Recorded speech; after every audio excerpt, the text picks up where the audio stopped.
It's me, Faithno45, the Year of the Horse Backroom Contest winner. And we have arrived at our first place winner of the Year of the Horse Backroom Showcase Contest is a video from Faith number 45. Congratulations. Let's take a look. What? How is that possible? I want to take you to the dojo to learn how to build in one of the most neglected rooms in your clan, one that I'm a specialist in building within, the humble Reactor. Reactors are unique rooms in the dojo as you need them to power the rest of your clan, so every single Warframe dojo in existence has them built.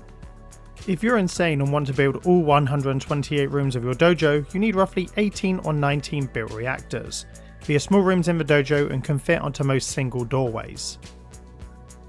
Now, speaking of clan organisation, and if you're not scared of fixing your sure to be trash layout, here is the best available one floor decorator layout for your dojo. I'll leave it on the screen for a few seconds so you can print screen and contemplate the horrors that you've made in your dojo. Just make sure that you don't lie to yourself. I've seen a lot of your layouts, they are just... yeah. The reactors look like a child-safe 2x3 Lego brick, and I've numbered them for you so you can clearly see them on the layout that you should be copying. Oh yep, lastly, they have one door where you can enter and exit the room from. Now we know the room, and if you're new to the building scene, they can be used to be built in and provide small projects that you can use to add to your official Warframe Dojo contest submissions, or just for your own fun and enjoyment. And well, you may be thinking, what the hell do I even build in this room? It's too small, it's not got a lot of space. I don't even know where to begin, and myself and a bunch of people that are in my alliance have actually built a bunch of reactors, so I kind of want to show them off so you can actually see what is possible inside this very charming room. I began building in reactors well over 3 years ago. It might even be 4 years ago, who knows, and I'm sure there are others building in them long before that, but I was one of the first to submit these rooms to the official dojo contests. Some of them have even been featured on primetime when I've won an award, like my very basic green Orokin shadow art. I do like making art in reactors, it's how I practice line art with the Master Chief and geometric line exhibits. These rooms are also great for trophy and collectible galleries to store any personal decorations that are donated to your clan's vault. I've got a handful of theme ones, including this clan focused poster collection. I've also made a couple of meme and fun builds to add some humour to my clan, including this very innocent Zeraman trophy display. Elsewhere in other clans, I've made a Twitch lurk emote for Mickey's clan Mushroom Garden, and over in the Seraphim Armada, a Warframe relic display, an invasive Bostonian, and a stalker friendly mole. My logical lunacy of building in these rooms has also prompted other members of my alliance to take that hand at building in reactors like myself. We start with Fear Perfection of Dojo Prime, who made this very fancy hallway I've definitely seen copied a few times from other builders, and also this very realistic interrogation room where Mad definitely admitted he secretly collects for floofs. Speaking of which, No Regrets 92 made his own variant for Warframe's capture targets. He also made a wonderful Sisyphus shadow art, a super creative Stalker's Nursery for Warframe's newest dad, and a rescue target infirmary which has this hilarious x-ray revealing a hamster running on a wheel. Bobay across multiple clans have also made a Rayquaza from Pokemon, this polar bear, and a Reaper Leviathan from Subnautica.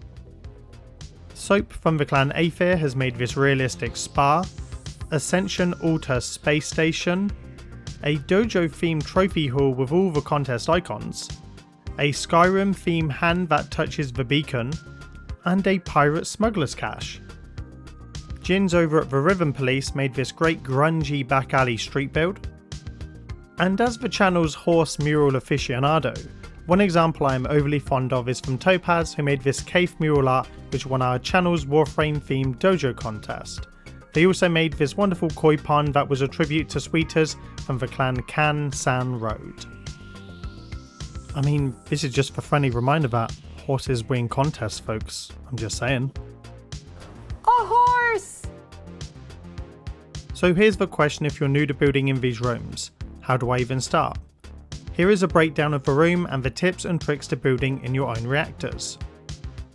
We start with the room space that is on offer, and when you walk through you are met with this view which is the ground floor.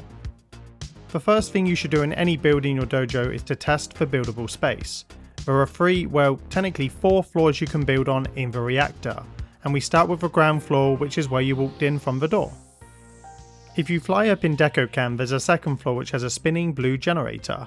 I've used this room to build my Corpus themed Tenet Galleria and factored in this unique animated dojo object that isn't in any other room. And if you stay in Decoration Cam, above this floor, if you keep on flying up, there's this tiny loft space. It's barely the height of a Warframe. I haven't quite built anything in this space due to the fact it is so small, but it is there if you want to add a little nook or hidden space. The 4th and final buildable area is in the basement floor, which is accessible only by placing a transporter from the ground floor with constrained movement and teleporting down there. Recently for TennoCon 2026, I built a Torii Gate down there, which you guessed it was inspired by my award-winning back room. How did they make the room disappear? Where'd the room go? If you try and fly down there with the DecoCam or just jump with your Warframe, it returns you to the ground level. That's why you need to move the teleporter down there with constrained movement to access it. It's worth noting that the basement floor has the same spinning blue generator that the 2nd floor does. Now, there are these room assets that are on all of the different floors, well, barring the little nook room, there's nothing really up there, but point being is that if you want to incorporate these assets to your build you can. If you don't want to, all you do is just build a box, and if you have a vision of mind, you don't even need to factor in the room assets if you don't want.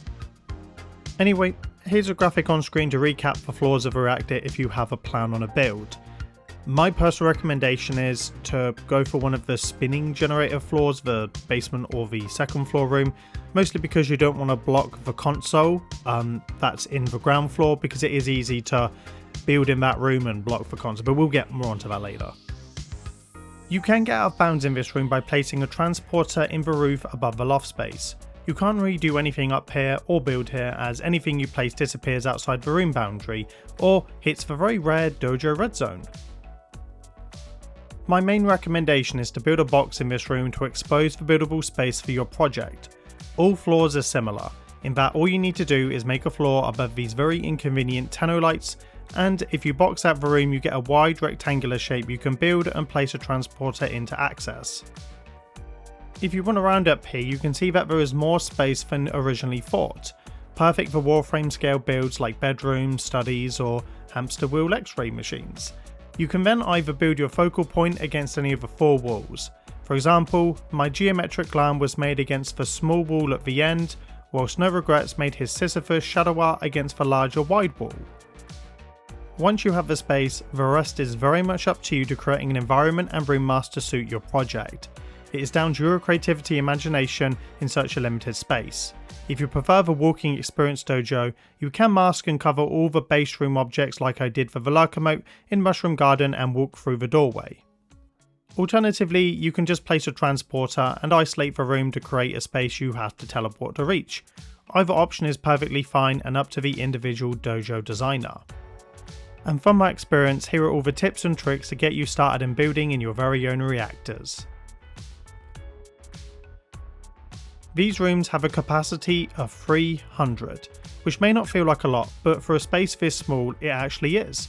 These are smaller spaces for smaller builds. These rooms provide a good challenge to build, and a fun example I like to give is that in your main areas of your orbiter where there's 1600 capacity, it enables you to build with 320 individual items per room, which is only an extra 20 capacity compared to a reactor. And that's considering that orbiter items cost mostly 5 capacity across the board for items to place, whereas in the dojo most items are 1 capacity. So if you're an orbiter decorator looking to get into the fun of the dojos, the reactor is, believe it or not, one of the most similar rooms to the kind of space and constraints you would have to building in your orbiter. I like the lighting of the reactors. The polychrome lighting of this room is the same as the Entrati Hall, meaning that you can make coloured ice builds and sculptures. I've linked the tutorial that I did a while back in the description of this video if you want to learn on how to make this type of build.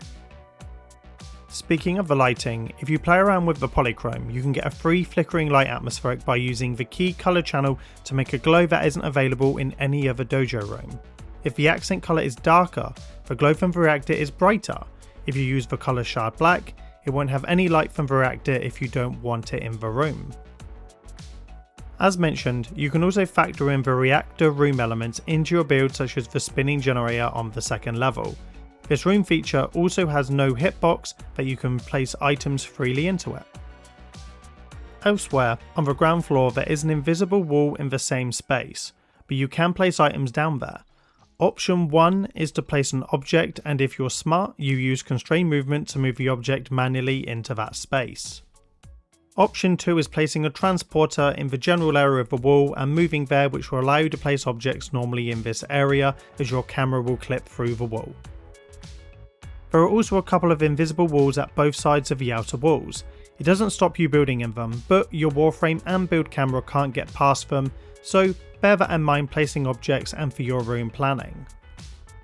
Moving on to red zones, the red zones on the floor have finally been removed, which is good for clipping items into the small space. You may however hit a red zone in the ceiling if the item you're using is too far into the ceiling. And the console is just left of the door on the ground floor, so make sure that if you need to access or fund the room that you can still get to it even from the other side, as it's a small building space. Don't fund the room and then immediately lock the room editing if you can't get back to the console once the items are built. You won't be able to delete or edit the room if you need to, as there's no way to unlock the room editing other than going to the console. Take that as your warning, I know clans have done this before. That covers everything you need to know on how to build in reactors. In my opinion, they are great for supplemental builds that you can add to the official Dojo contest submissions. If you're not into the contest scene, these rooms would make great for bedrooms and apartments for your loyal clan members, and with the new building permissions, you can let your clan members build their own little nook in your dojo to make it feel more like home. I hope this video has taught you something new. Drop a like on this video and subscribe to our channel for even more Warframe decorating content, and join our decorating Discord to link up with like-minded decorators and take your builds to the next level.